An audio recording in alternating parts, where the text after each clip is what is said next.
So I just want to start by obviously thanking you for taking the time out and having a chat to me about Halo. I really do appreciate it. My pleasure. Um, yeah, so we're all set recording. Yes, yep, cool. Okay, so obviously you are the voice of Halo multiplayer, the voice of God. I think without your iconic voice, Halo multiplayer, I just want to say, would have a totally different feel to it. I, for one, I think your voice, like when it starts playing, like getting killing sprees and things, I think it's super satisfying and has a lot of fun elements to it. And I just want to say thank you for your amazing voice in the game. So, Thank you so much. I appreciate that.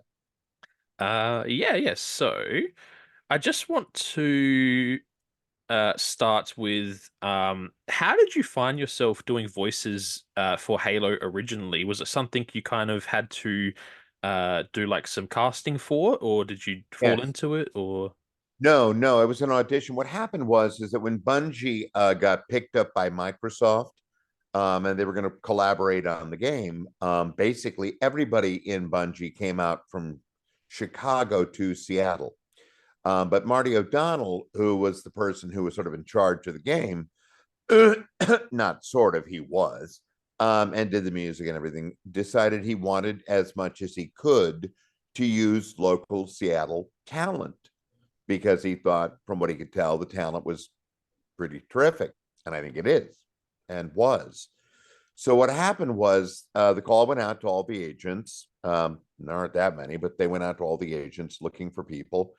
And I get a call one day from mine saying, you've got an audition for a new video game out at Microsoft. I said, yeah, what's it called? She said, I think it's called Halo. And it's like, oh, okay, great. Why not?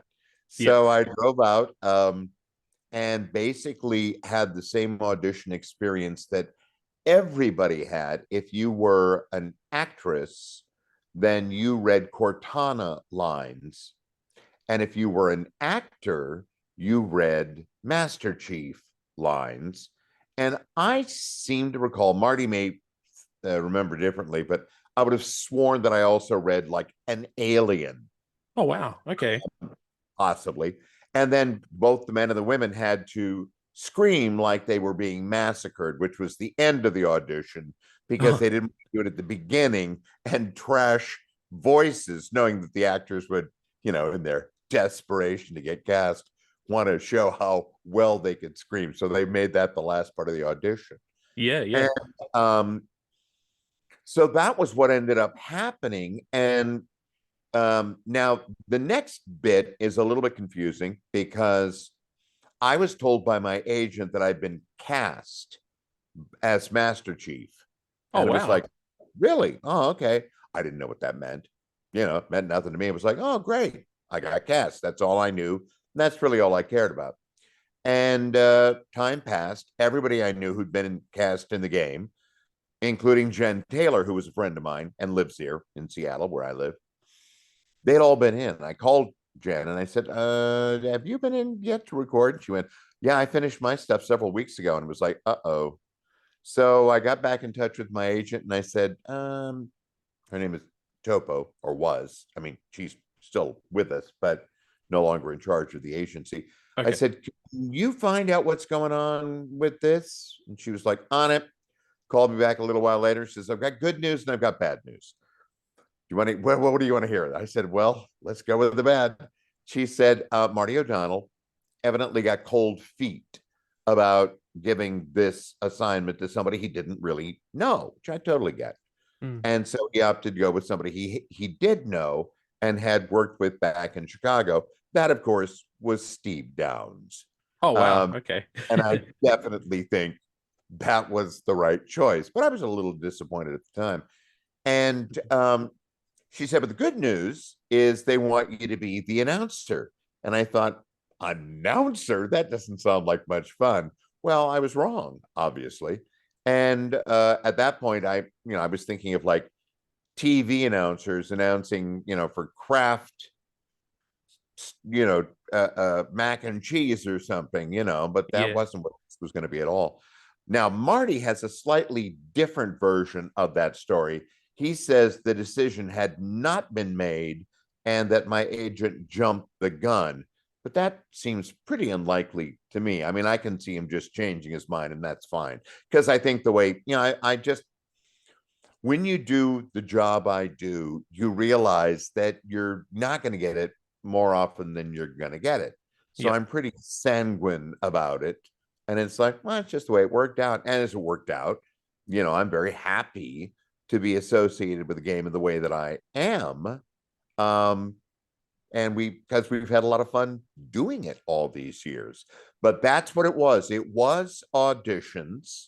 Everybody had to audition. The folks who were cast all went through that. Now, again, that may be a little bit different with Steve. I think with Steve, they just offered it to him because he'd worked with him and he knew him. Yep. So, but the Seattle actors all auditioned, and that's how I got involved. Wow. Okay. So you originally initially got casted for Master Chief. I wonder how like different the game would be if you did voice Master Chief. I'd be terrible. I'd be terrible. I mean, I do remember specifically the direction I was giving was uh do it like Clint Eastwood. So you're kind of being sort of like this, and you're trying to talk in a real sort of way, and you get real close to the mic and everything. But it's like Steve didn't have to do that. For me, I'd have had to act it. Steve just is it, Yeah. He's just got the best voice for the character. So, as I say, these things work out the way they're supposed to work out. Yeah, yeah, of course. Yeah, yeah. So Halo was a huge part, and it still is, of the gaming industry. And it really revolutionized online multiplayer experiences and the concept of LAN parties. Um, Mhm. I just wanted to say, when working on the Halo games, did you have a moment when you realized it was going to be something like this big in the gaming world?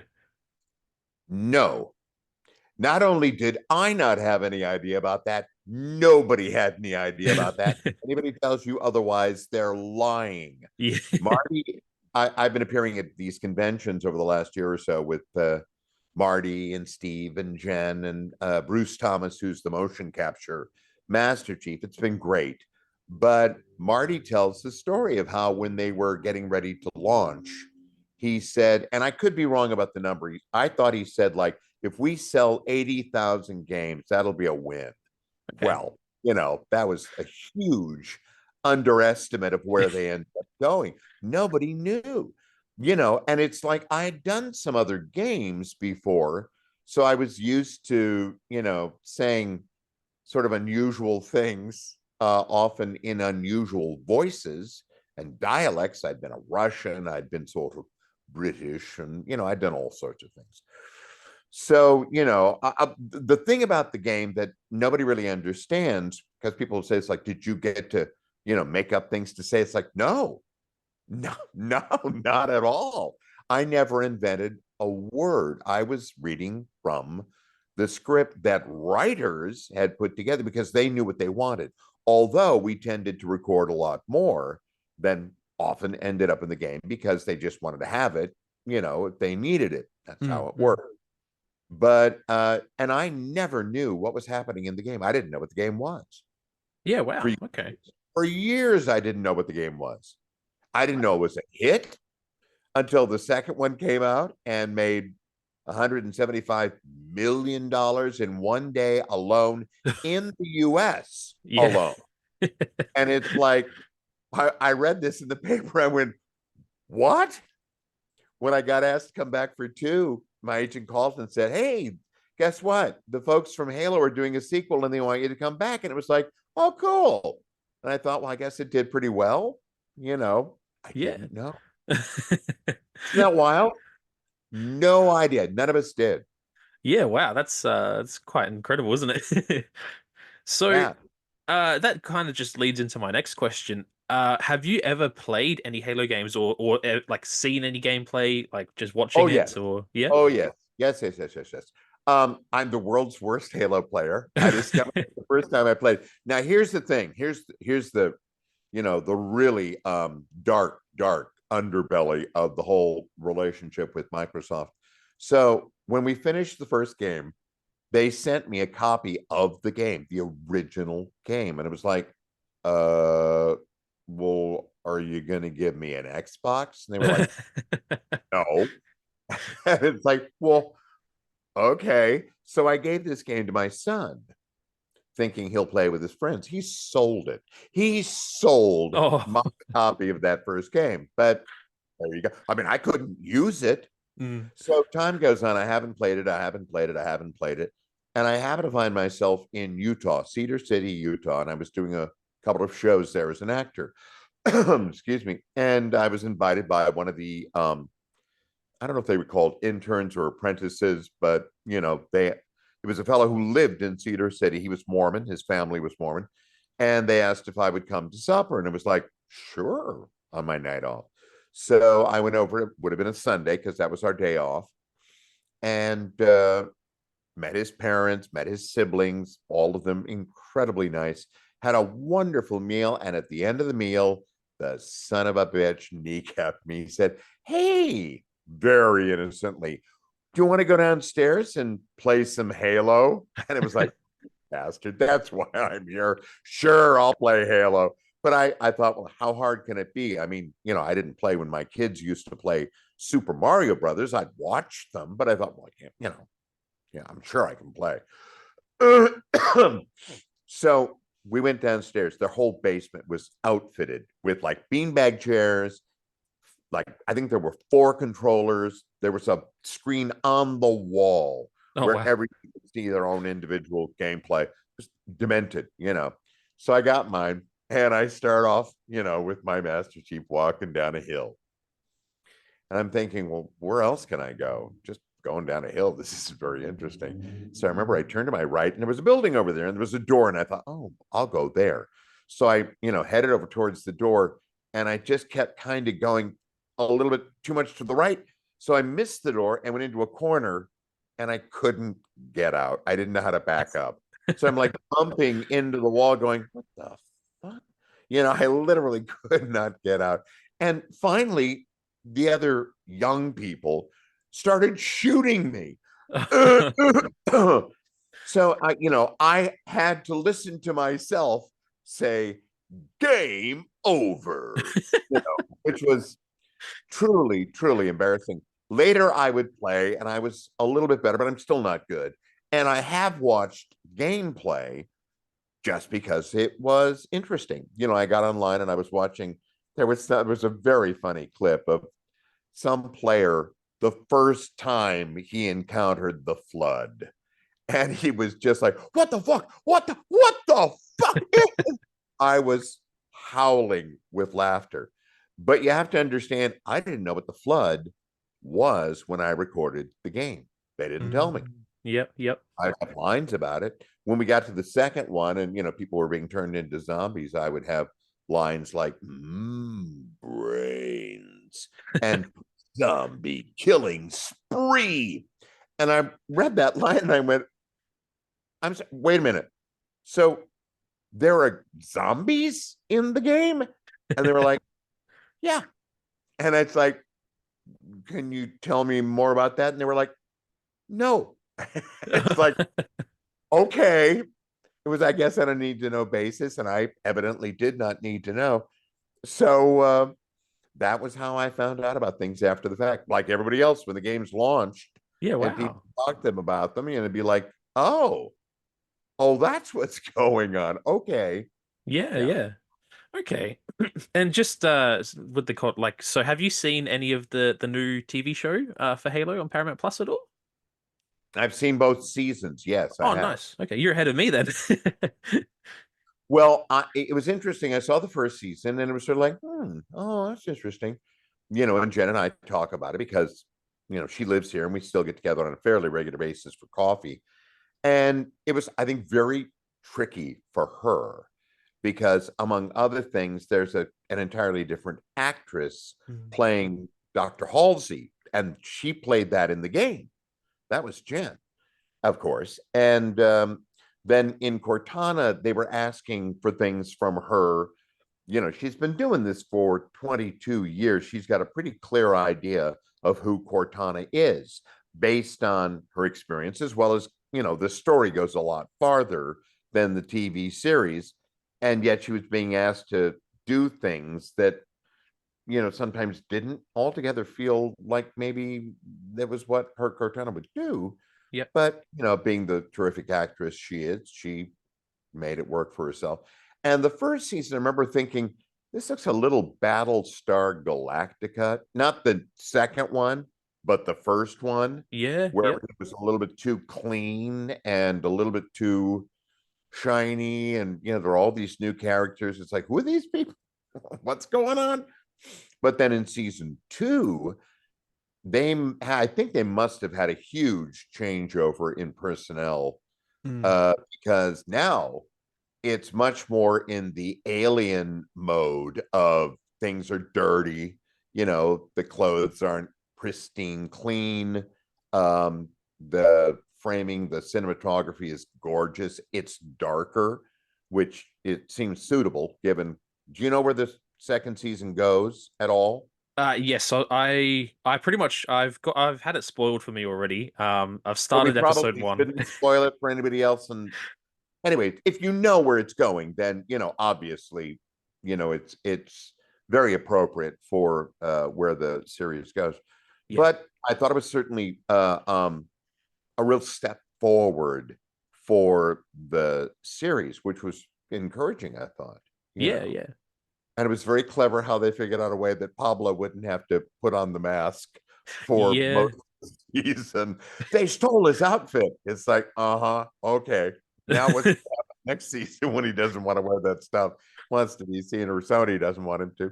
Yeah, But yeah. I remember when I saw The Mandalorian, and it's like, I don't believe for a second that that's Pedro Pascal in that costume for the whole. I mean, he's obviously in a studio somewhere doing that, except for the one episode where he takes off his mask briefly. But it's so weird because, as a theater actor, I've done mask work. So I know a little something about, how you make masks come alive if you can. But those masks, both the Mandalorian and the Master Chief, are so neutral. And in the case of Halo, I think I would assume the thinking was, since you're going to be Master Chief in the game, and you don't want to think, well, I don't look like Pablo Schreiber, so it's like, it's, better that you don't know who's behind the mask because it could be you, you Yeah, know. yeah. Yeah. Yeah, wow, yeah. And in The Mandalorian, it was just kind of like, take out the goddamn mask. I wanted to see what your mask is not expressive Yeah. after so much you can do with the mask on. But obviously, the choice was made in both instances, and they stuck to it a lot more in The Mandalorian. Um, but they Yeah. didn't for Halo. But I enjoyed it. I thought the second season was definitely a big step forward and a very encouraging one. Oh, So cool. it could have Yeah. been more of Jen. They should have had more Cortana. I don't know More what cos- that was about, but Yeah. Yeah, I yeah. don't understand why they made her look different in season two. I have And heard about that. Yeah, yeah. weird. It's weird. She looks like a refugee from a John Hughes teenage comedy. It's like, why does she look like that? Okay, so just moving back to the games and things like that. So obviously it's so influential. What's it like for you personally? Do you see much love from fans online or in person at all? Oh, oh yeah. Yep. Oh, I had no idea. This is the other thing that was so really, really surprising to me. At a certain point, I can't remember how it started, whether it was I started listing it as a credit in my theater bio. And I remember there was one day I was in Arizona at the Arizona Theater Company playing Malvolio in 12th Night. And we had a talk back afterwards. And I swear the rest of the cast, despised me because they were being asked questions. And then this very young woman, like high school age, I think, stood up and she said, "Excuse me, in your biography, it says that you were involved in the game Halo." And I went, "Yes." And she said, "What did you do?" And I said, "Oh, well, I was the voice of God multiplayer announcer for the game." And there was like, she looked a little confused. I said, "Well, yeah, I'm that guy that goes, double kill, triple," and the entire audience screamed. And it was just like, And afterwards, nobody had any questions for anybody else except for me, which is why the other actors, I think, really hated me a lot. But it was like I didn't understand how much it had meant to so many people for so long. And I mean, it's much, I just didn't know. Hmm. It's basically when you're doing voice acting, you go into a studio, you do your work, you leave, thanks a lot, go on to whatever you're doing in the rest of your life, waiting for the next call to come or the next game to come or the next, commercial to come, whatever it is. You don't often see the end result unless you go looking for it. So I've never heard any of the things I've done in any of the other games I've done, you know, Oh at wow. all. Yeah, yeah. Yeah. And I've done, a good number of other games. I just didn't know. So, and then it started happening more. People would recognize somehow from my normal speaking voice. It's like, and I remember there was one person, this was so wild. It was at my local grocery store, one of my local grocery stores.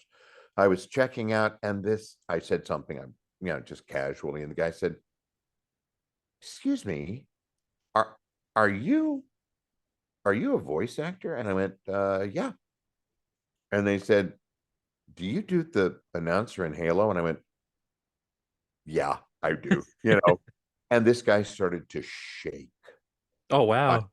just like it was I was a little bit nervous at first. It's like, yeah, and I said, "Is there anything you want me to hear me say?" And he said, "Could you say something?" And I did. And he was just like, he shook more. I mean, he was so freaked out. I've had people at expos and conventions who are coming up to get something signed not be able to look me in the eye. I Oh mean, they wow. keep their eyes averted.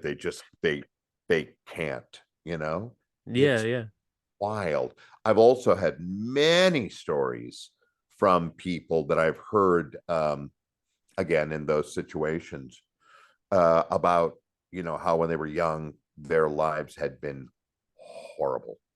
And the only thing, according to them, that got them through it was being able to sort of barricade themselves in their rooms and play Halo with their friends online. Oh wow. So Yeah. that your voice, is in part what got me through. And you think, you don't hear that very often, quite honestly. So it was staggering to Mm. me. And then, yeah, I mean, there's just a level of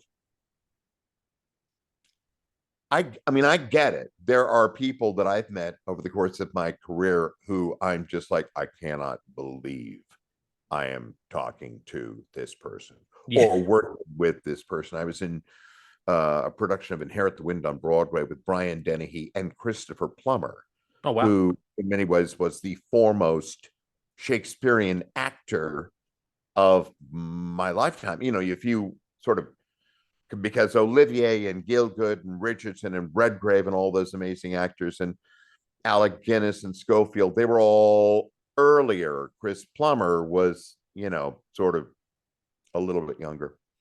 And, to find yourself sitting and talking to Christopher Plummer, it's just like, you can't quite believe it's happening. So I get that, but I'm not used to it happening to me because I'm not Chris Plummer. It's like I just do this voice, and it's sort of meant a lot, obviously, to people. So Yeah. I am both.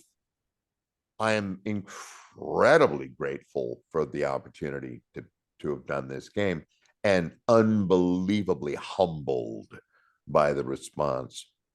It's it's been pretty extraordinary, I have to say.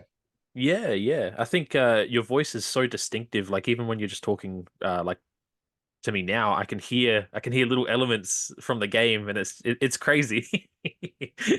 Well, it's interesting because since I was like in junior high school, or at least, people said, "You got a great voice." And it's like, Mm. really? I don't know. I don't hear what other people hear. And when I listen to recordings of myself, I go, really? I don't necessarily, you never love. It's like seeing yourself on film, which I've Mm. done. It's like, oh, dear God in heaven. would you stop, moving your head around and overacting? It's just horrible. I hate it. Yeah, yeah. That's the way I feel about my voice. It's kind of like, really, really, real, okay. I'm not gonna jinx it and question it, but I am a little bit surprised. I hear that. I mean, just in normal conversation from people who don't know the game, it's like, you've got a great voice. It's like, well, thank you. Okay, great. Yeah, yeah, There are other voices that I love, and think are amazing. Lots of voices that I'm like, ooh, that's a cool voice. That'd be a great voice to have. yeah, But yeah. I so like just with your I guess when you're recording the lines, yeah, do you have a process at all? So like do you warm up or like do you have to do many takes at all or don't warm up. Oh wow. Uh, no, I don't warm up. I'm the laziest actor working. I think I always have been. There's a very funny. I don't know if you're familiar with Laurence Olivier, the British actor. He made a film with Henry V, and the premise was it was all taking place in the Globe Theater. What you were watching was an afternoon performance of Henry V. And just before Olivier makes his first entrance onto the stage, where you've got all the groundlings standing around watching and people in the balconies and stuff, he stops just at the door and sort of goes, and then walks up. That was his warm up. And of course, any actor who sees it falls over laughing, because a lot of people, do like a lot of warming up and a Mhm. lot of stretching and stuff. I don't do that. Um, I mean, I'm lazy. So no, it's like I can get to the voice pretty easily. But how we actually go about recording it used to be that, I'd be in a small booth about the size of, good sized telephone booth, not very large, probably 3.5 feet by 3.5 feet, maybe 7 feet tall. Yep, yep. And you got your microphone, and there's a window directly in front of you through which you can see into the next room where the engineer is and where the writer is, because they're the only people there. Yep. So the writer is sort of, listening to it, making sure they've got what they need. The engineer is recording it all. If you're, too close to the mic or too far from the mic or yelling too loud or whatever, he'll say, Jeff, you need to back off a little bit. And I'll go, oh, right, sorry. Yeah, of course, because I don't worry about that stuff. Yeah. And the writer might say, well, actually, the word is pronounced this way. And it's like, oh, okay, well, yeah, we'll do it again. The way it works is that when we started, there were pages of paper, and every page would have, just a long line of every word, phrase, red team go, blue team go, yellow team blow, what go, whatever it is. Yeah. And so what you do is you would just start at the top, and they say, you ready? And it's like, yep. And I would begin reading, and I would do 3 takes of every line. Oh wow. So it'd be like, red team, go, red team, go, red team, go, like that. Yeah, yeah. And go on to the next thing. And they go, great, go on, go on, go on, go on, go on, go on. So you get to like through a section, like the teams have all gone, Yep. Yep. whatever that sequence was. And then they might say, okay, can you go back to line 6? And can you give me 3 more? And maybe just a little bit faster this time, which is a note I hear a lot because I tend to like really get out of control, and go, oh. So it's like, come on, Jeff, we haven't got all day. But it's like, I like this sound. It feels good. And I'm listening. So it's pretty silly. Nowadays, I don't have paper any longer, because the big trick with the paper was like getting rid of the pages so that you didn't hear the pages rustling, because then they'd have to do it all over again. Oh, okay, yeah, yeah. Now what we have is that there's a monitor.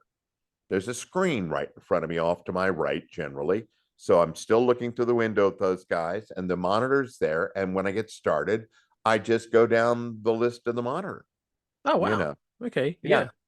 And they'll go back or whatever, or they'll add lines, or they'll say, could you do that line but change this word to this word, or whatever it is. But for the most part, it is very straightforward. And for the long after the first time we were recording, I would say I generally didn't spend more than an hour and a half out of a 4 hour session recording. Oh, We'd wow. boom, boom, boom. Well, they used to ask me when I would go in to do a new game, they'd say, do you want to listen to yourself? Do you want to listen to what you did in the last game? And I'm thinking, no, not really. I think I've got a pretty good idea of what I'm doing. Thanks. But I go, sure. I didn't care. And then, I'd hear myself and it'd be like, yeah, that's pretty much what I thought I would do. This time is I wasn't gonna change it and do something weird or anything. Double kill. Oh.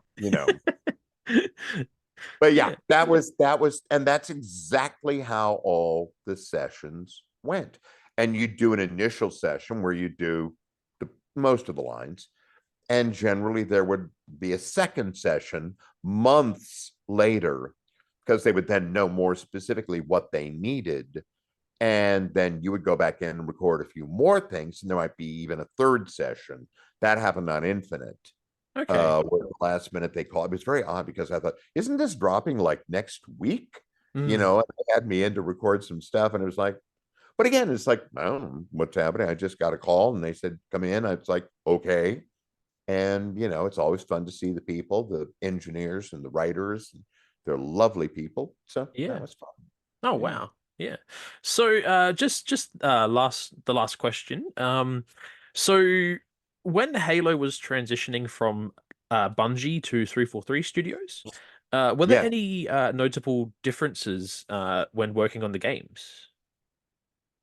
Yes. Yeah. There were. Yes. It was very interesting. The very first session I went to, again, they always book me for 4 hours, figuring that should be enough for the work. It Okay. was like, so now there's a whole new bunch of people. And unlike the old setup, we're in a recording studio. We're not at the Bungie headquarters or the Halo headquarters, wherever they're working on it. When Bungie was doing it, I think the first session took place at the Microsoft campus Oh, wow. Okay. out in Redmond. If that's my memory of it, and I could be totally wrong. It was, after all, 22 years ago. A lot has happened since then. Oh, yeah. But then afterwards, because it was growing and they needed more space, there was another place we went to in Kirkland. It was this building, unmarked. You didn't know what it was. You had to know where you were going, and you'd go in. And then the big difference was they would like check you through security. I mean, you had to have identification and all this kind of stuff. It was like, whoa, this is serious. They had a guard and everything. And in Wow. case you had to run in there and see, it's like, what happens in this game? I guess he didn't look like he could do a whole lot of damage, but he had a gun, as I Mm. recall. So it's like, okay. So we would do that there. But when 343 took over, we moved into recording studios around town. Which is, it's no big deal, but that means that the only people I would ever see were the folks, the writers and the engineer at the recording studio, who was somebody I probably knew from other jobs I'd done commercials. They weren't part of the Halo team. Those folks just came in, we would work, and they would disappear, and I might never see them again, which is what happened with a couple of them. Oh, wow. Yeah. Uh, yeah, it was just because now it's a different entity, Mm. and people are coming and going in a way that they did not really. I never seemed like they did with the Bungie folks. The biggest difference is the guy who was directing the very first session was a very nice guy, but he sort of micromanaged. So we take off, and I'm reading like the first couple of lines, and he stops and he tells me how to say it, and we're like, okay. So, I mean, and it's like, no, that isn't it. He can say it like, no, you have to say it like this. And it's like, okay. Well, after 4 hours, we had done about a couple of pages. There were like 50 pages. We'd done like four. And it was kind of like, they were like, can you stand? It was like, no, actually, you've had me for 4 hours. I have to go. And they were like, oh, oh, oh. So I got back in and we ended up and went much faster after that. But it was very odd because I was never really clear what exactly it was that I was doing that they wanted to change. Yep. And then at a certain point, really with the last game, I think maybe the last, no, it's probably the last game, they sort of like eased up. There was one day when I said, could I listen back to, like Halo 3? I'm just curious about, what that was. And we listened to it and they were like, oh, yeah, okay, no, you're fine. Go ahead. And it was like they sort of acknowledged that, yeah, it was very different. And which I think a lot of the fans recognized, but I didn't realize the extent to which they did until it started showing up in, conversations and stuff online. But it was all part, it's interesting. It makes perfect sense to me because when the game first came out, Microsoft started getting calls from agents in Hollywood who said, we've got clients who would love to be in your game. Tom Cruise wanted to be Master Chief, and Julia Roberts wanted to be Cortana. Oh, And wow. yeah, Microsoft was like, wow, this is so cool. Hollywood, woohoo. So they went to Marty and they said, well, what do you think about this? This sounds pretty good, doesn't it? And he thought about it and he went, I think that's a bad idea. And the reason I do is because the people fell in love with the game because of Steve and Jen and me. Yeah, yeah. Because there was talk about replacing, it was considered that they were talking about bringing in a whole bunch of new people, but they kept us. Then when 343 came in, those discussions kind of happened again. And they decided they couldn't replace Steve. And I guess they decided they couldn't replace me, although they could, try to change how I sounded. But Jen, they actually replaced with another actress. Oh. And the other actress did all the motion capture and then went into the studio to do the lines. And they were like, oh no, wasn't working. So they Yeah. had they had to go to Jen and hire her to go in and do all the lines. Wow. Okay. I think that's known by people, but yeah. So and then after that, Jen was in the game, and it was a good thing. But anyway, so I understand, some of the issues because obviously 343 came in and they wanted to make their mark, they wanted to make their game their own. They had a point to prove. They had and so I think the idea was they really wanted to put their, handprint on the game. And they proceeded to do so, which is not at all strange. Same way that the TV folks wanted to make it their own, they Yeah. knew what it needed. And which is, I think it's very, very human.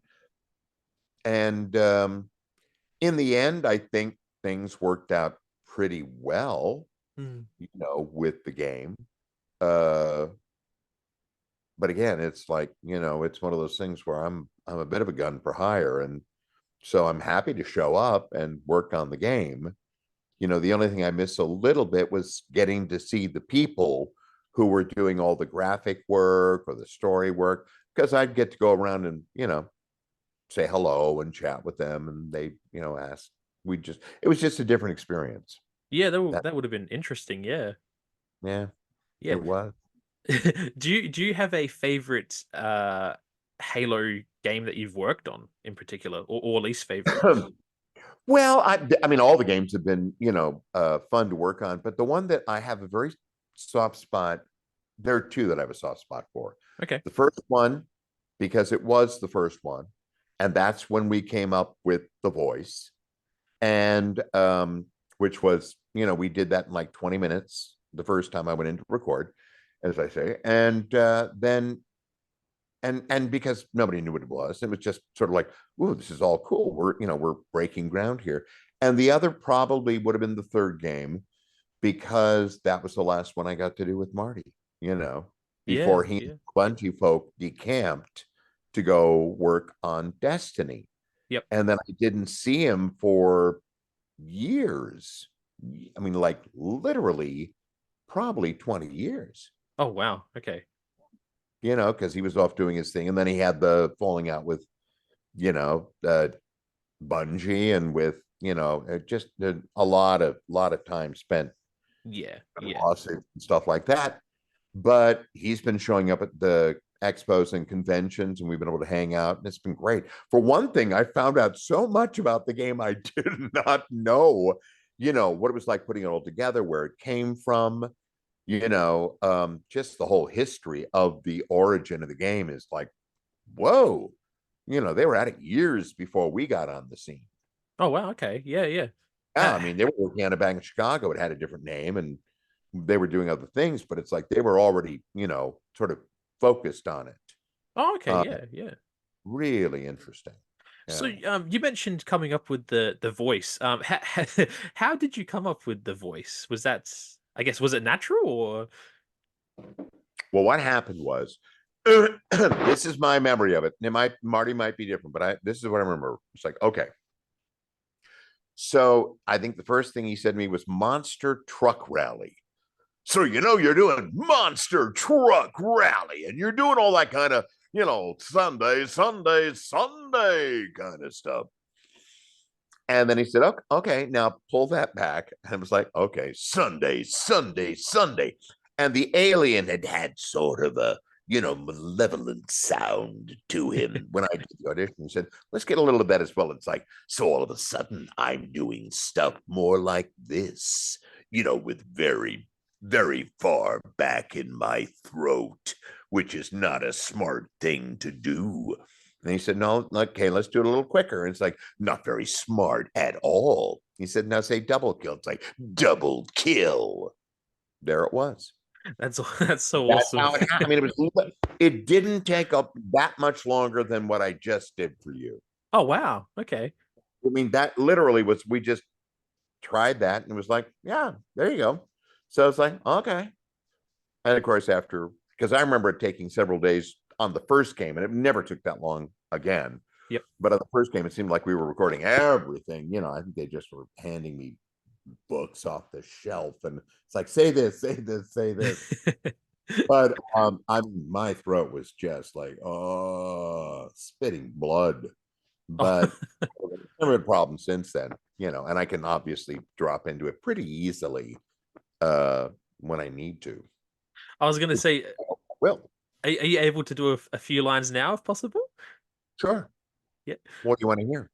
Whatever you got. Well, I could go on at some length. Well, let's do some of the kill streaks. So, double kill, triple kill, overkill, killing spree, killing frenzy, kill tacular, Kilimanjaro, Killionaire, Slayer, betrayal. Oh, that's amazing. That's amazing. Hail to the king. Game Incredible. over. No, that is awesome. That is awesome. Thank you for that. Absolutely, of course. There's one I never get to. I will tell this story. I've told it before, but I love telling it.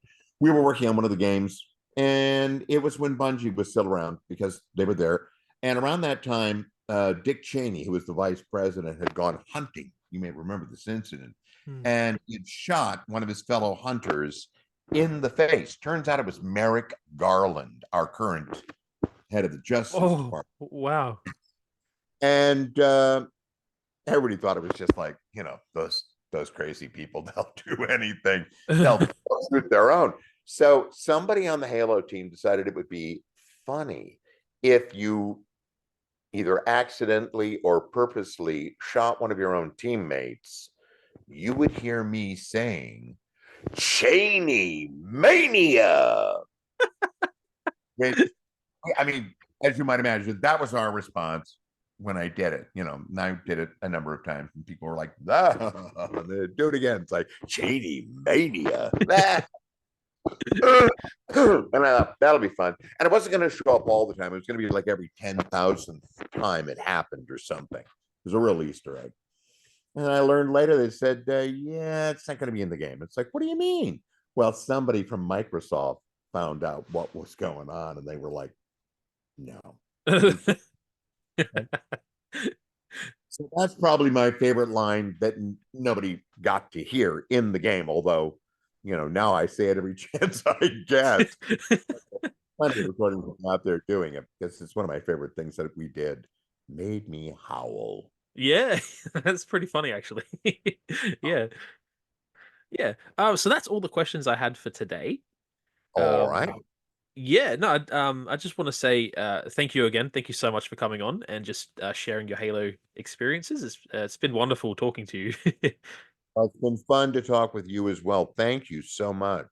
Yeah, no, yeah, really appreciate it. So, yeah, yeah. Was anything you want to say before I end the recording?